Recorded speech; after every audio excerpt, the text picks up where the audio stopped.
let me ask you the question which I know the answer to, and you probably have answered it before, so I'm going to ask it flippantly and sarcastically. But Charles, how will the UK government find out that I'm working here if I'm on my tourist visa?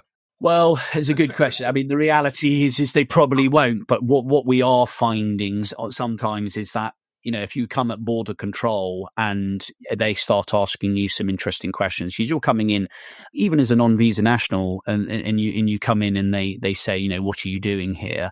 And we have had situations where people have mentioned, oh, I'm coming in because someone's asked me to do a bit of work for them. Yeah. And that's when they're going to start drilling down saying, what are you doing? And then you might find yourself being sent back on the next plane. Look, how are the Home Office going to know that you've been tapping away on your laptop? Probably unlikely. Which is why they probably have that little concession. Yeah, correct. I mean, we live in a world now where, people jump on a plane, take their laptop, they can do things remotely. It's very difficult to actually find out. But if, let's say, the Home Office wanted, the border control wanted to stop you and say, show us your laptop, what have you been doing?